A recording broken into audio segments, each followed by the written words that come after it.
Assalamualaikum warahmatullahi wabarakatuh. Good morning, all students of grade 11.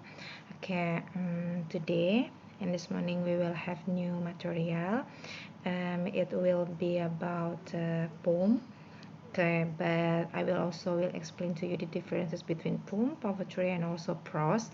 And also for the additional, we will study about the figurative language that usually used in writing poem.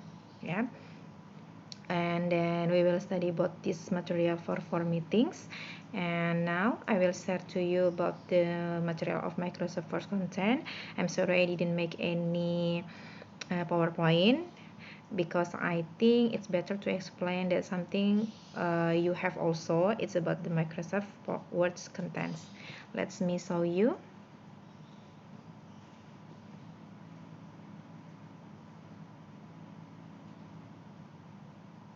Okay, wait a minute. I will take it from my Google Drive. Just wait a minute.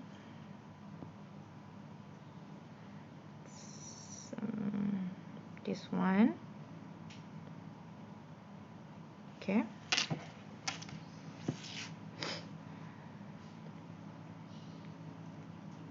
Okay. Now let's start. Okay. The first one is we talk about the definition, discuss about the definition. What is poem? Poem in bahasa Indonesia means sajak. Okay. Poem is a piece of writing that partakes of the nature of both speech and song. Jadi kalau si poem ini atau sajak kamu bisa tulis dalam bentuk ucapan ataupun dalam bentuk lagu. There is nearly always rhythmical, usually metaphorical, and often exhibit such a formal element as a meter, rhyme, and stanzaic structure. Jadi kalau poem itu biasanya dituliskan beritem, punya rima, dan dia juga punya struktur stanzanya, ada berapa stanza. We will study about all the element later in the second meeting. Yeah, it is the example of poem. Ini contoh sajak dari William Henry. And then what is poetry? Okay, they have poetry. Poetry means puisi. Okay. Poetry is literally work in which special intensity is given to the expression of feeling, ideas, and then by the use of distinctive style and rhythm.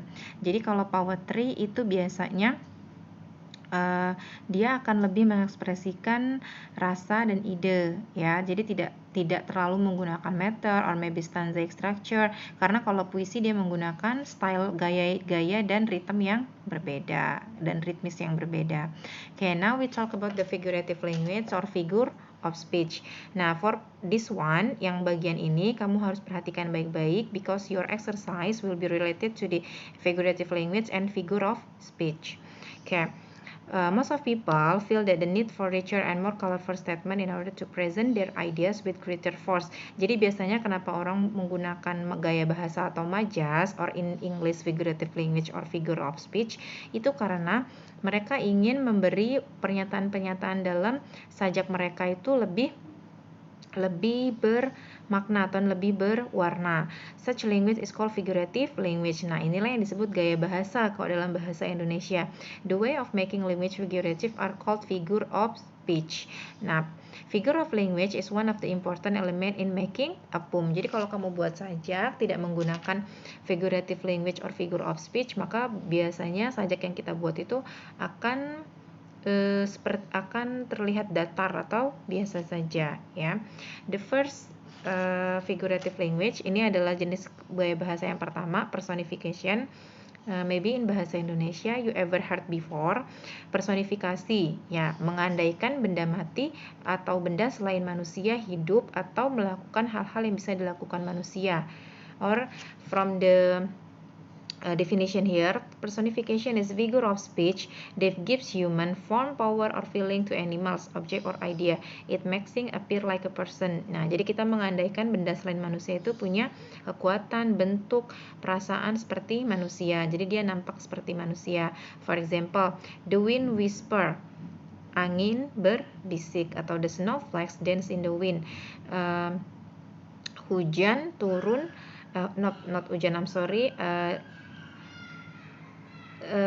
salju menari di angin. Salju yang turun menari-nari di angin. Jadi dia mengandaikan salju yang turun itu bisa menari dan juga mengandaikan bahwa angin itu bisa berbisik. Atau misalnya yang lain, kamu bisa buat kalimatnya, the thunder strike that tree and make a great damage. Petir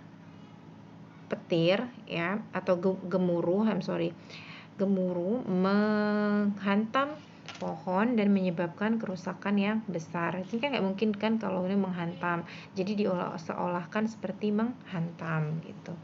And the next it is metaphor. Okay. Metaphor is a figure of speech in which a word or phrase is taken out of its usual setting and placed with another word to suggest a likeness. Jadi kamu menggunakan metafor ini untuk membandingkan dua benda yang sebenarnya berbeda, hanya saja memiliki kemiripan.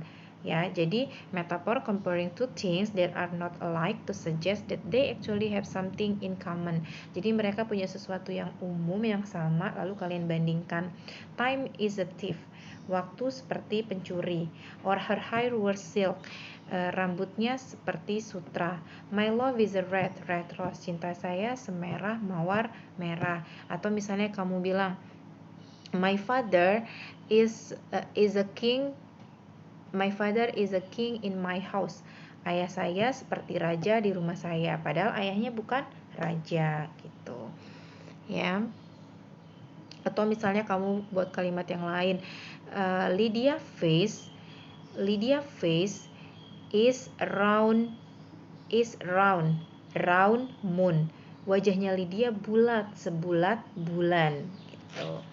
And then now for the simile is same as metaphor but it's only different in writing form. Jadi cuman beda dalam bentuk penulisan. Kalau si simile ini will use like or as. Jadi kalau simile dia menggunakan like atau as. Dia menggunakan like atau as. Tapi fungsinya sama, membandingkan dua hal yang benar-benar berbeda tapi hanya memiliki kemiripan umum. For example, my love is like a red rose. Cinta saya seperti mawar merah. Like di sini bukan diartikan suka, tapi like diartikan seperti. Cats are like my birds. I'm sorry, I missed to write something here. It's actually cat's eyes. Cat's eyes are like marbles. Mata kucing seperti kelereng. Kalau kamu ganti kalimat ini menggunakan metaphor, kalimatnya akan menjadi cat's eyes are round marbles. Jadi kalau kamu mau menggunakan metaphor, carilah dulu kata sifat yang memiliki kemiripan antara dua benda yang kamu bandingkan, baru tuliskan hal selanjutnya. Misalnya hal yang lain. Lydia's body is thin can. Badannya Lydia kurus, sekurus kaleng gitu. Jadi yang dibandingkan antara kaleng dan badannya Lydia itu adalah kurus. And the next is about the hyperbole. Hyperbole atau hiperbola dalam bahasa Indonesianya itu melebih-lebihkan. Dramatic language, misalnya for example, that math homework took me 8 million years to finish. PR matematika ini membuat saya membutuhkan 8 juta tahun untuk menyelesaikannya. Kan nggak mungkin menyelesaikan PR matematika dalam 8 juta tahun. Atau misalnya kamu bisa buat kalimat lain. Cynthia cries and her tears drop is the river. Cynthia menangis dan tetesan air matanya menganak sungai. Kan nggak mungkin tetesan air matanya dia menjadi sungai, artinya melebih-lebihkan. And then now let's see for your exercises. There are 2 exercises. The first one, write summary and also infographic. Miss minta kalian buat rangkumannya dan juga infografiknya. Sedangkan yang kedua, code 2, I want you to write down 8 sentences with all those figurative language that I have explained it. Jadi Miss minta kalian buat 8 kalimat menggunakan majas atau gaya bahasa dari penjelasan yang sudah Miss sampaikan tadi ya, 2 hyperbole, 2 personification, 2 simile, 2 metaphor. Oke. In bahasa we say it simile, but in English we say it simile. Oke. Jadi we study about the poem, sajak, poetry, puisi, prose, prosa, and then for the figurative language, personification, mengseolahkan benda mati hidup atau benda lain seperti manusia, metaphor and simile itu membandingkan dua hal yang berbeda hanya memiliki kemiripan umum, dijadikan sama, and then yang terakhir tadi hyperbole atau hiperbola, melebih-lebihkan. Okay.